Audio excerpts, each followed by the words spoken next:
నెల్లూరు జిల్లా తోటపల్లి గూడూరు మండలంలో ammonia gas leak అయింది. వరకవిపూడి పంచాయతీలోని వాటర్ బేస్ రొయ్యల ఫ్యాక్టరీలో అమోనియా గ్యాస్ లీక్ కలకలం రేపింది.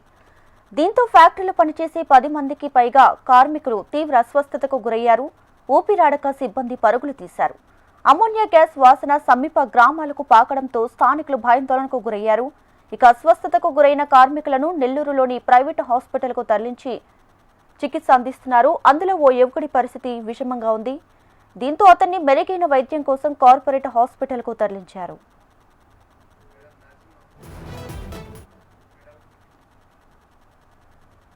రైట్గా నెల్లూరు జిల్లాలో లీక్ అయిన అమోనియా గ్యాస్ కి సంబంధించి ఎటువంటి జాగ్రత్తలు తీసుకోవాలి, అలాగే ఎందుకు ఈ ఘటనకు సంబంధించి డీటెయిల్స్ ఏంటి అనేది మా ప్రతినిధి నరసింహ మరింత సమాచారం అందిస్తారు. నరసింహ.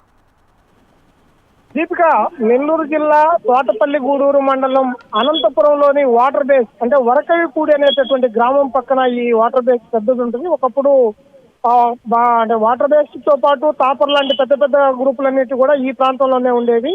ఆక్వా దెబ్బతిన్న తర్వాత ఇప్పుడు ప్రస్తుతం వాటర్ బేస్ మాత్రమే ఇక్కడ పనిచేస్తున్నటువంటి పరిస్థితి ఉంది. ఇక్కడ వందలాది మంది కార్మికులు, ముఖ్యంగా స్థానికంగా ఉన్నటువంటి పల్లెల్లో ఉండేటటువంటి వ్యవసాయ కార్మికులు కూడా ఇక్కడ ఉన్నటువంటి తాపర్ కంపెనీలోకి, వాటర్ బేస్ కంపెనీలోకి వెళ్తూ ఉంటారు. అయితే ఇంతవరకు గతంలో నుంచి మిగిలినటువంటి కొన్ని సంస్థల్లో కూడా అక్కడ కొంత ఇబ్బందులు జరిగినా కానీ ఇక్కడ వాటర్ బేస్ అనేది మల్టీబేస్ కి సంబంధించి అనుబంధ సంస్థ గట్టిగానే వాళ్ళు ప్రికాషన్స్ ఉండేవి. అయితే ఈసారి ఎక్కడో లోపం జరిగి దానికి సంబంధించినటువంటి అమోనియా లీక్ అయింది. దీంతో ఒక్కసారిగా మొత్తం అక్కడ ఉన్నటువంటి చాలా మంది కూడా తీవ్ర అస్వస్థతకు గురయ్యారు. గ్యాస్ ఎక్కువగా బయటకు వస్తుండటంతో సమయం అక్కడ ఉన్నటువంటి వాటర్ బేస్ లో పనిచేసేటటువంటి చాలా మంది స్టాఫ్ కానివ్వండి, కూలీలు కానీ వాళ్ళందరూ కూడా బయటకు పరిగించారు. ముఖ్యంగా ల్యాబ్ లో పనిచేసేటటువంటి ఒక సురేష్ అనేటటువంటి యువకుడి పరిస్థితి కొద్దిగా అన్కాన్షియస్ లో ఉన్నాడు. ఆ కుర్రాడిని ఇక్కడ నెల్లూరులోని ఇక్కడ అపోలో హాస్పిటల్ కూడా తరలించారు. అక్కడ చికిత్స అందిస్తున్నటువంటి పరిస్థితి. మిగిలినటువంటి కార్మికులను స్థానికంగా ఉన్నటువంటి తోటపల్లి గూడూరు ప్రభుత్వ ఆసుపత్రి, అక్కడే దాని సమీపంలో ఉన్నటువంటి పిహెచ్సిలకు తరలించి వాళ్ళకి చికిత్స అందిస్తున్నటువంటి పరిస్థితి. ముఖ్యంగా ఆక్సిజన్ దీన్ని పీల్చడం వల్ల కొంత oxygen levels up and down ఉంటాయని చెప్తున్నారు. గతంలో పోలిస్తే ఇక్కడ ఈ ఫ్యాక్టరీలో పర్టికులర్ గా వాటర్ బేస్ లో ఇలాంటి పరిస్థితి గతంలో రాలేదు. ఈసారి ఇక్కడ నిర్వహణ లోపాలు స్పష్టంగా ఉన్నట్టుగా కూడా ఈ లీకేజీని బట్టి కూడా అర్థమవుతుంది. దీనిపైన ఇప్పటికే అక్కడ ఉన్నటువంటి రెవెన్యూ కానీ, పోలీసు కానీ, మిగిలినటువంటి కొంత కెమికల్ అనాలిసిస్ టీములు కూడా జిల్లా యంత్రాంగం సూచనల మేరకు అక్కడ వెళ్తున్నటువంటి పరిస్థితి ఉంది. మొత్తంగా ప్రస్తుతం అయితే వాళ్ళకి ఎక్కువ మంది ప్రాణహాని అయితే ఇబ్బంది ఉండకపోవచ్చు కానీ, బట్ దాని అస్వస్థత మాత్రం కొంతకాలం వాళ్ళ ఆరోగ్యం పైన ప్రభావం చూపించేటటువంటి పరిస్థితి అన్నట్టు కూడా డాక్టర్లు చెబుతున్నటువంటి పరిస్థితి ఉంది. దీపిక, అయితే నర్సింహలో ముఖ్యంగా ఒక ఫ్యాక్టరీ రన్ చేసేటప్పుడు జాగ్రత్తలు అనేవి చాలా చూసుకుంటూ జాగ్రత్తలు తీసుకుంటారు. సో ఫ్యాక్టరీలో వర్క్ చేసే వాళ్ళకి ఎలాంటివి కూడా కాకుండా వాళ్ళు జాగ్రత్తలు తీసుకోవడం చూస్తూ ఉన్నాం. సో మరి ఈరోజు జరిగిన ఈ ఘటనలో ఎందుకు ఈ ఘటన జరిగింది, ఈ గ్యాస్ లీక్ ఎందుకు అయింది, ఎక్కడ నిర్లక్ష్యం వచ్చింది? ఈ కెమికల్ ఫ్యాక్టరీలు ముఖ్యంగా ఆక్వా బేస్డ్ ఫ్యాక్టరీల్లో కానివ్వండి, లేకుంటే మిగిలినటువంటి కొన్ని కెమికల్ ఇండస్ట్రీస్ లాంటి వాటిల్లో కూడా ప్రాథమికంగా మొదట ఫస్ట్ ల్యాబ్ లోకి ముఖ్యంగా అక్కడ ఉన్నటువంటి వెళ్ళిన తర్వాతే ముఖ్యంగా ఏ పరిమాణంలో ఎంతెంత విడుదల చేయాలి, దానికి సంబంధించి ఏ విభాగానికి ఎంత దాన్ని పంపాలనేటువంటిది ఒక ఫార్ములా ప్రకారం వాళ్ళు పనిచేయాల్సి ఉంటుంది. అయితే ఇవాళ డ్యూటీకి వచ్చినటువంటి వాళ్ళు కానీ ఈ నిర్వహణలో ఉన్నటువంటి లోపాలు అయితే వల్ల కానివ్వండి ఇది లీక్ అయినటువంటి పరిస్థితి ఉంది. వీటన్నిటికంటే గతంలో కూడా నెల్లూరు జిల్లాలో కానీ మనం గమనించినట్లయితే ఇక్కడ ఆత్మకూరు సమీపంలోనే నారాయణ ఇంటిగ్రేట్స్ అనేటటువంటి ఒక కంపెనీలో కూడా దాదాపు ఒక 6 మంది కూడా ఇప్పుడు చనిపోయినటువంటి సంఘటనలు కూడా మనం చూస్తున్నాము. అంటే మొత్తంగా వీటి నిర్వహణలో ముఖ్యంగా వీటి ఫ్యాక్టరీలకు సంబంధించినటువంటి నిర్వహణ బృందం కానీ, సిటీ కమిటీలు కానీ వాళ్ళ దగ్గర పూర్తి స్థాయిలో వాటిని పరిశీలించకుండానే కొంత సర్టిఫికేట్లు ఇవ్వడం, వీళ్ళు ఇష్టానుసారంగా కొందరు ఈ విధమైనటువంటి విధానం అంటే ఎలాగైనా కానీ తాము ఏం చేసినా ఎవరు పట్టించుకోరు అనేటటువంటి ఒక భావన. ముఖ్యంగా దానికి సంబంధించి కూడా కొంత మిగిలినటువంటి కొన్ని వాళ్ళను కూడా వాళ్ళు మేనేజ్ చేసుకునేటటువంటి పరిస్థితులను, అలాగే 6 నెలలకు ఒకసారి కానీ 3 నెలలకు ఒకసారి కానీ ఆ ల్యాబ్లను క్షుణ్ణంగా తనిఖీ చేసి వాటికి సంబంధించినటువంటి అప్డేట్ రిపోర్ట్స్ ఇవ్వాల్సినటువంటి ఆయా బృందాలు, ముఖ్యంగా వాళ్ళకి సంబంధించినటువంటి కెమికల్ విభాగాలు కూడా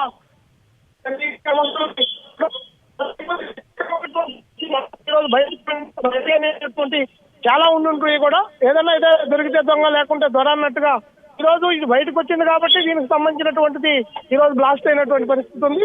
మొత్తంగా చూస్తే నిర్వహణ లోపం ఇక్కడ స్పష్టంగా కనిపించడం ఉండడం వల్ల ఈ రోజు ఇంతమంది కార్మికులు కూడా అస్వస్థతకు గురైనటువంటి పరిస్థితి ఉంది దీపిక. అయితే ఇప్పుడు ఈ ఘటనలో గాయపడ్డ వారి పరిస్థితి ఎలా ఉంది? వైద్యులు ఏం చెప్తున్నారు అసలు?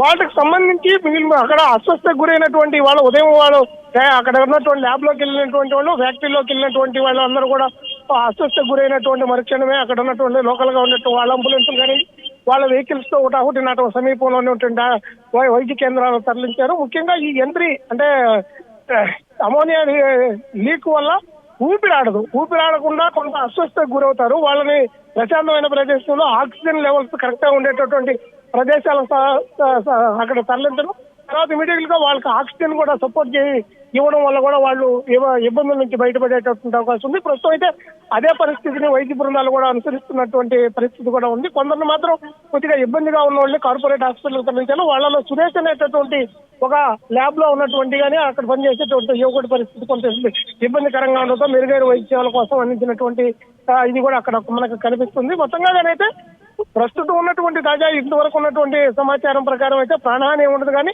ఆ అస్వస్థత దాని ప్రభావం కొంతవరకు వాళ్ళకి ఇబ్బంది కలిగిస్తుంది. కొన్ని రోజుల పాటు వాళ్ళు ఇబ్బందులకు గురవుతారు హెల్త్ పరంగా కూడా అని చెప్పి కూడా ఇక్కడ వైద్య బృందాలు కానీ కొందరు వైద్య నిపుణులు కానీ చెబుతున్నటువంటి పరిస్థితి ఉంది దీపిక. అయితే నర్సింహ్లో ముఖ్యంగా ఫ్యాక్టరీలో ఎంతమంది వర్కర్స్ వర్క్ చేస్తున్నారు? సో ఈ రోజు ఈ ఘటన జరిగిన సమయంలో ఎంతమంది వర్కర్స్ ఉన్నారు? వాటర్ బేస్ అనేది ఇది ఇంత మల్టీనేషనల్ కంపెనీ, పెద్ద ఎత్తున ఇక్కడ దాదాపుగా 600 నుంచి 700 దాకా అంటే వివిధ రంగాల్లో అంటే వాటర్ బేస్ లో ముఖ్యంగా ఆక్వా పరిశ్రమ ఇది ప్రాసెసింగ్ యూనిట్లు పక్క ఉంటాయి. అలాగే ఇంకో వైపు ఆక్వాకు సంబంధించినటువంటి సీడు వాటికి సంబంధించినటువంటి అన్ని కూడా తయారీ కేంద్రంగా కూడా ఉంటుంది. ఇక్కడ నుంచే ఎక్స్పోర్ట్స్ ఇంపోర్ట్స్ కూడా జరుగుతుంటాయి. కాబట్టి కార్మికులు కూడా పెద్ద ఎత్తుంటారు. అలాగే ల్యాబ్ టెక్నీషియన్స్, వివిధ విభాగాల్లో ఉన్నటువంటి ల్యాబుల్లో పనిచేసేటటువంటి మహిళలు, ముఖ్యంగా అక్కడ సమీప గ్రామాలకు సంబంధించినటువంటి అంటే కార్మికులు కానీ అందరూ కూడా పనిచేస్తుంటారు. దాదాపుగా 600కు పైగా కూడా ఇక్కడ వివిధ రంగాల్లో పనిచేసేటటువంటి కార్మికులు కూడా ఉన్నారు.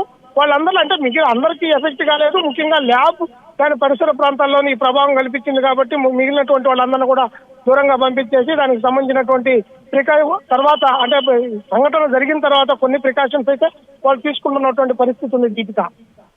Right Narsimhulu, thanks for the updates.